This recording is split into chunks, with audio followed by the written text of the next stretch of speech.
Hey, what is up, guys? It's Dat Boy Squid coming at you with a deck profile.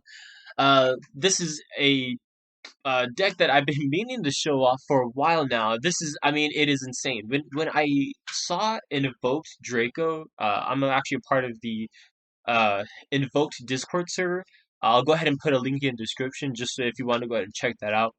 But in that Invoked server, I was like, there's no way that Invoked Draco how is that even remotely viable? You have two engines trying to compete for their normal summon.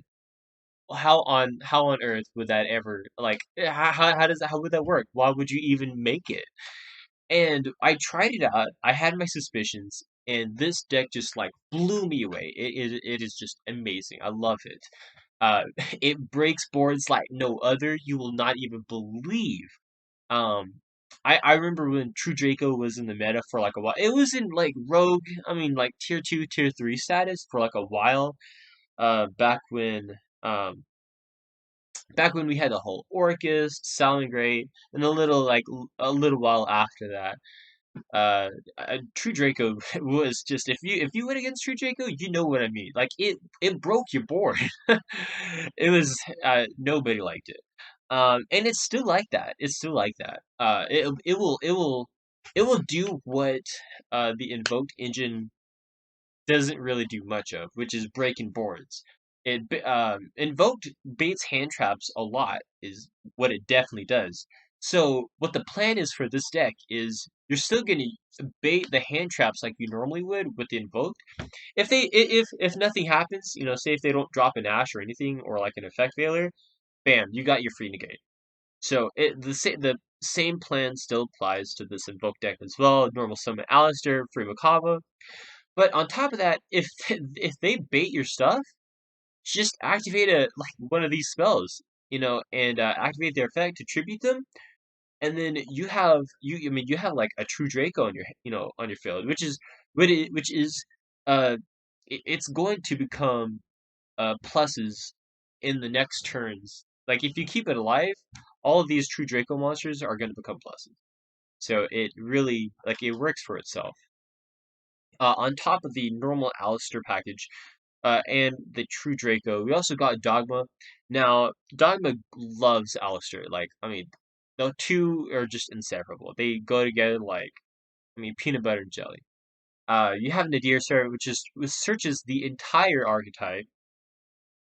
Also breaks boards with a Tis. Three Ecclesia searches everything. Maximus, people are sleeping on Maximus. If you're not running it, run it. It will help you immensely. People are not siding for Maximus anymore. You also have Fleur de Lis, which is always great. You add this after you send Titaniclad, which is usually one of the things you send off of Maximus. On top of that, you have the searchable draw power. Now, for this, in the invoked server, what was originally ran for draw power was two Pot of Desires. I actually took that out because I was like, you know what? I mean, I don't really like it. What if you banish something you need? I mean, true. What if you banish your True Draco or your one Maximus or Fleur de Lis? I mean, it's really gonna suck if you banish one of those. So instead of that, since they're all spellcasters, I opted for the Spellbook of Secrets with the knowledge. That way you just activate this, search this, send with these guys to the grave, and boom, two free cards. On top of that, you have two invocation, standard. You have three meltdown, three Alistair, two invocation, standard ratios. Um, One called by the grave. Just because this deck really yeah, you bait hand traps, but I mean, sometimes hand traps really hurt you. So you still need the one called by the grave. I swear, Konami, please just put this to three. We really need it to three. Three super poly. This really helps breaking boards as well too. It's not really spell beast speed four, since I mean, even though everybody calls it that, it's just you can't respond to it. But I mean, it will break boards like you will not believe. Two Draco heritage, two true, well, two disciples, one diagram because you can only run one.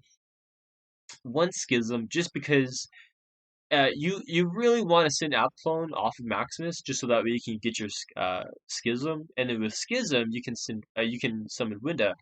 Uh, fun fun fact to kind of like put in here: Schism can be tributed with the True Dracos. So if you're trying to save these guys, if you're trying to save them for a later play, as soon as you summon Winda, this card is dead, so you don't need it anymore. So if you really need to summon them, and I mean you don't mind like keeping these guys on the field, summon this. I mean it will not hurt you whatsoever.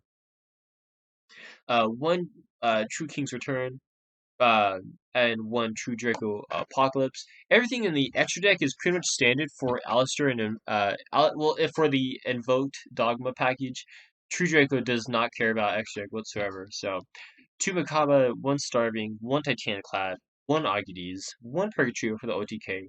App Clone and Winda are a combo.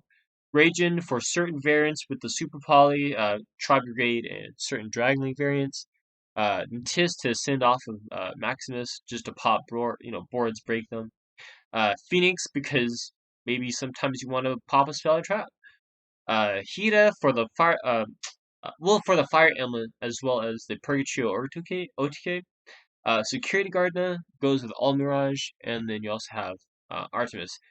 Commander Fletcher is down here too, just because it helps with. Now, this is your choice. I only put this just for you to kind of think about.